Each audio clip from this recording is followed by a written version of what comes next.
Hey student, this is Pooja Bhosle here. So in today's lecture we are going to study the next important point in this chapter, that is law of variable proportion. Okay, so in the last lecture we have studied the production functions. Okay, what is mean by production function? See, the relationship between inputs and the output is described by a production function. Okay, it means that production फंक्शनमध्ये आपण relationship जे असतं inputs किंवा आउटपुटमधलं हेच या ठिकाणी समजून घेतो. पहा, आपण लास्ट लेक्चरमध्ये देखील स्टडी केलेलं आहे की ज्या पद्धतीने आपण मागे ज्या काही लॉ स्टडी केलेल्या आहेत, ज्या की इंडिव्हिज्युअल कंझ्युमरशी रिलेटेड होत्या, राईट. म्हणजे काय तर कन्झम्पशन थेरी जी होती ती इंडिव्हिज्युअल कंझ्युमरला रिलेट करते. त्या पद्धतीने प्रोडक्शन थेरी ही इंडिव्हिज्युअल फर्मला रिलेट करते. ओके, म्हणून या चॅप्टरमध्ये थेरी ऑफ प्रोडक्शनमध्ये आपण प्रोडक्शन फंक्शन स्टडी केलेले होते.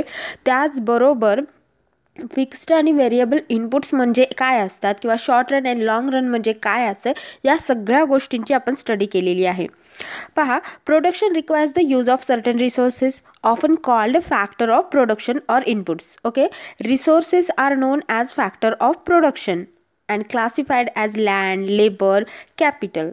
Okay, see, firms turn inputs into output. Okay, म्हणजे की फर्म्समध्ये नेमकं केलं काय जातं, जे काही हे इनपुट्स आहेत, फॅक्टर ऑफ प्रोडक्शन्स आहेत, त्यांना आपण कशामध्ये कन्वर्ट करत असतो, तर ते आउटपुटमध्ये कन्वर्ट करत असतो. हेच काम आपण प्रोडक्शनमध्ये करतो. म्हणून इनपुट आणि आउटपुट म्हणजे जे काही तुम्ही तयार करत आहात आणि ज्यांचा वापर करून तुम्ही तयार करत आहात, या दोघांमधला संबंध आपल्याला प्रोडक्शन फंक्शनमध्ये स्टडी करायला मिळतो. मग प्रोडक्शन फंक्शन म्हणजे नेमकं काय असतं? दिस टेक्निकल लॉ म्हणजे काय? प्रोडक्शन फंक्शन एक टेक्निकल लॉ आहे. येते लक्षात?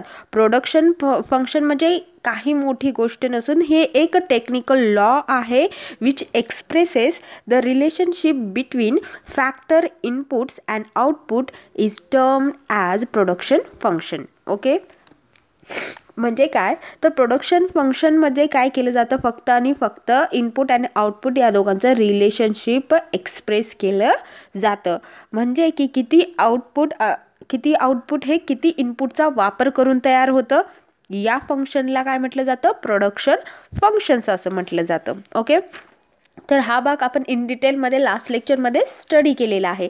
आज आपण पाहणार आहोत लॉ ऑफ व्हेरिएबल प्रपोर्शन्स म्हणजे काय. ओके, तर बघा, व्हेरिएबल प्रपोर्शन किंवा व्हेरिएबल फॅक्टर आणि फिक्स्ड फॅक्टर असे दोन फॅक्टर्स असतात.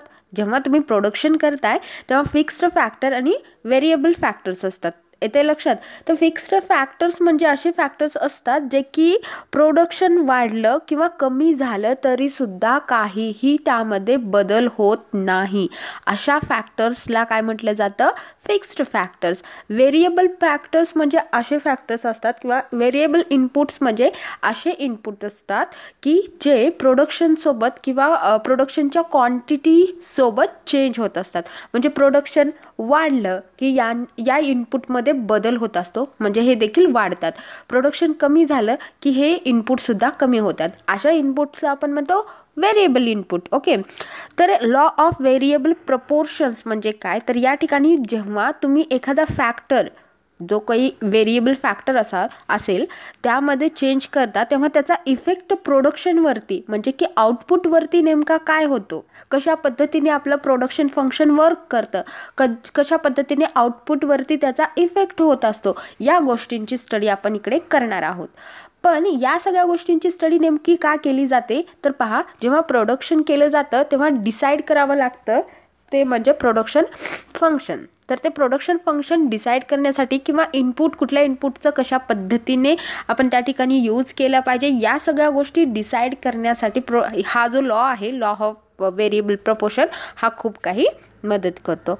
So let see what is law of variable proportions. Okay, see, as equal increments of one input are added, the inputs of other productive services being held constant beyond a certain point, the resulting increments of the product will decreases. That is, the marginal product will diminish. Okay, see, तर हे जे statement आहे ते हे सांगते की या ठिकाणी जेव्हा तुम्ही कुठले एक व्हेरिएबल फॅक्टर जे असेल, व्हेरिएबल इनपुट असेल, त्याच्यामध्ये चेंज करत असाल किंवा वाढ करत असाल तर सतत वाढ केल्यामुळे प्रोडक्शनवरती काय फरक पडतो किंवा प्रोडक्ट जे काही तुम्हाला मिळते त्यावरती काय परिणाम होतो. तर सुरुवातीच्या काळामध्ये काय होईल तर तुमचं आउटपुट वाढत जाईल इन्क्रीजिंग रेटमध्ये, परत ते काय तर डिक्रीजिंग रेटमध्ये वाढेल मात्र डिक्रीजिंग रेटमध्ये वाढेल. येते लक्षात. तर अशा पद्धतीने at the end marginal product diminish होणं स्टार्ट होईल. हे आपला लॉ या ठिकाणी सांगतो.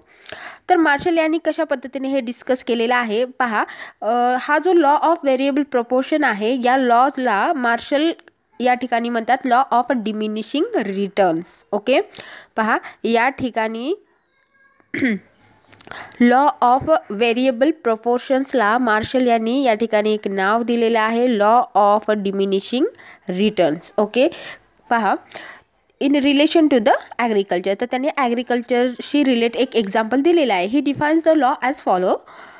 An increase in the capital and labor applied in the cultivation of land causes in the general a less than proportionate increase in the amount of product raised unless it happens to coincide with an improvement in the arts of agriculture.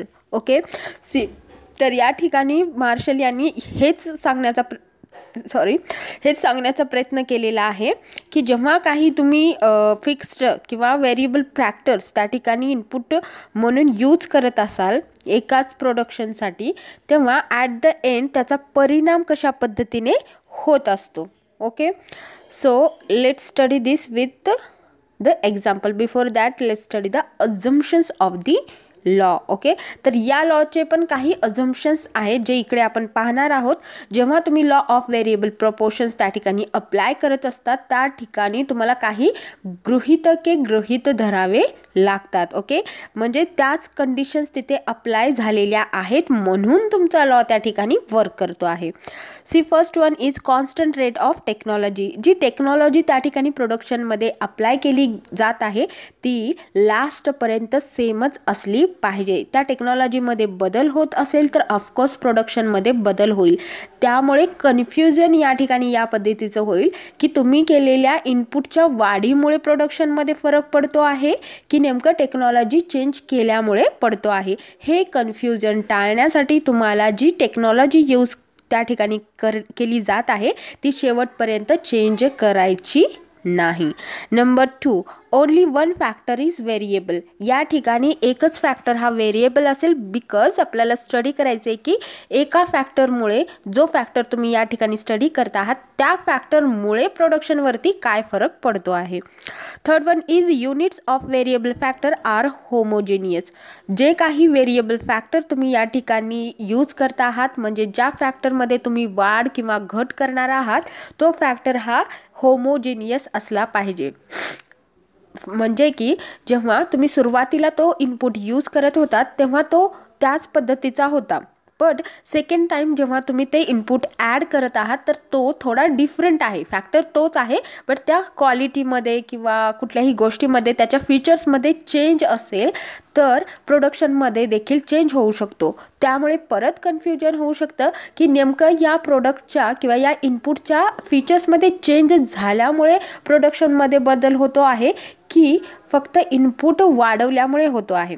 तर हे confusion टाळण्यासाठी जे काही variable factor तुम्ही use करत असाल तो होमोजिनियसच असला पाहिजे, एकसारखाच असला पाहिजे शेवटपर्यंत. Number 4, possible to change the proportion.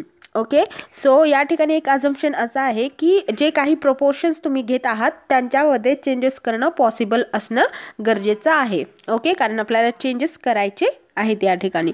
Number 5, assumes short period. Okay, we are studying this law in a short period. Okay, तर आपण लॉंग पिरियड या ठिकाणी घेतलेला नाही, तर शॉर्ट पिरियडसाठी हा लॉ